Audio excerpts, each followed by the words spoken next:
فرشتے آگے آگے گھومنے لگ گئے. آدم علیہ السلام نے عرض کی باری تعالیٰ اب یہ آگے آگے گھومتے ہیں, یہ نور محمدی کو میں بھی دیکھنا چاہتا ہوں کہ اس میں اتنا جمال ہے. کبھی فرشتے آگے گھومتے ہیں, کبھی فرشتے پیچھے گھومتے ہیں. ایسا کوئی کمال ہو جائے باری تعالیٰ کہ میں بھی اس کو دیکھ سکوں. اللہ تعالیٰ نے اپنے محبوب کا نور آدم علیہ السلام کے دونوں انگوٹھوں میں رکھ دیا.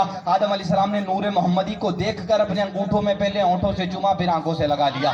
یہ آدم علیہ السلام کی سنت چلی آ رہی ہے. آدم علیہ السلام کی پشتی سے نور چلا. آدم علیہ السلام کے بیٹے شیش کے بیٹے یانس کے بیٹے کینان کے بیٹے ملائل کے بیٹے بیارب کے بیٹے ادریس کے بیٹے متوشی کے بیٹے لمک نیک نام کے بیٹے نون کے بیٹے سام کے بیٹے ذلاب کے بیٹے شالک کے بیٹے عابر کے بیٹے تاتا کے بیٹے راوا کے بیٹے ساہور کے بیٹے ناہور کے بیٹے تاریخ کے بیٹے ابراہیم خلیل اللہ کے بیٹے اسماعیل ذبیح اللہ کے بیٹے کیدار کے بیٹے حوام کے بیٹے حمل کے بیٹے ثابت کے بیٹے سلیمان کے بیٹے علی کے بیٹے عود کے بیٹے حوا کے بیٹے نان کے بیٹے ماد کے بیٹے نظر کے بیٹے مدر کے بیٹے الیاس کے بیٹے مدرکہ کے بیٹے خزیمہ کے بیٹے کنان کے بیٹے مالک کے بیٹے پار کے بیٹے غالب کے بیٹے لوئی کے بیٹے کاب کے بیٹے مرہ کے بیٹے کلاب کے بیٹے قصی کے بیٹے عبد مناف کے بیٹے ہاشم کے بیٹے عبد المطلب کے بیٹے عبداللہ کے بیٹے محمد الرسول اللہ.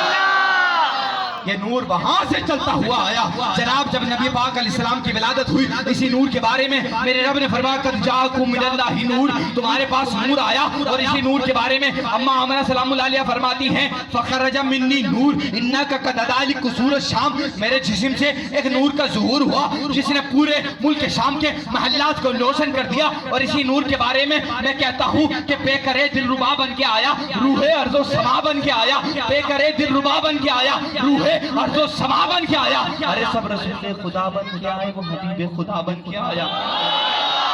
سب رسول خدا بن کے آئے, وہ حبیب سب رسول خدا بن کے آئے, وہ حبیب خدا بن کے آیا. اگر یہ نبی نہ آتے تو پھر کائنات کی کوئی شے نہ ہوتی. اور اسی کے بارے میں پنجابی کے شاعر نے کہا ہے کہ فلک خوبصورت سجایا نہ ہوندا, فلک خوبصورت سجایا نہ ہوندا, کسی شے دا بھی اتھے سایہ نہ ہوندا. نہ اے عرش کرسی نہ چند تارے, شب و روز دے نہ ہوندے نظارے. نہ جن و بشر تھے نہ کوئی پرندہ, حیاتی مماتی نہ مویا نہ زندہ. نہ آدم نہ حوا نہ یعقوب یونس نہ یوسف زلیخا. نہ تختہ تاجی دے سلطان نہ ہوندے, نہ محلہ دے والی دے دربان ہوندے. نہ ملدی کسی نو کدے زندگانی, نہ ہوا ہوندی نہ ہوندا ہے پانی. نہ عرش و فرشتے نہ خاکی نہ نوری, زمانے تے کچھ بھی نہ ہوندا زبوری. کسی چیز دا اتھے سایہ نہ ہوندا جے رب نے محمد بنایا نہ ہوندا. کسی چیز دا اتھے سایہ نہ ہوندا جے رب نے محمد بنایا نہ ہوندا, جے رب نے محمد. حضرت کی توجہ چاہتے ہوئے آخری مصرع پیش کر رہا ہوں کہ سوچتا ہوں کہ شان مصطفیٰ کیسے لکھوں. جاگ نہیں رہے آپ لوگ, میں پتھروں سے کلام نہیں کر رہا, میں پتھر سے بات نہیں کر رہا, میں بشر سے بات کر رہا ہوں, میں رسول اللہ کے عاشقوں سے بات کر رہا ہوں. میں سوچتا ہوں کہ میں شان مصطفیٰ کیسے لکھوں. آپ لوگ پتہ نہیں سمجھ پائیں کہ نہیں پائیں, لیکن حضور آپ کی توجہ چاہتے ہوئے مجھے امید ہے علامہ صاحب ضرور سمجھ جائیں گے. حضرت بڑی رہنمائی فرماتے ہیں اور حضرت اشراح بھی فرمائیں گے, اور اگر حضرت کو اچھا لگا تو حضرت سبحان اللہ بھی ارشاد فرمائیں گے. سوچتا ہوں کہ میں شان مصطفیٰ کیسے لکھوں. ارے میں کوئی خدا ہوں جو دوسرا قرآن لکھوں.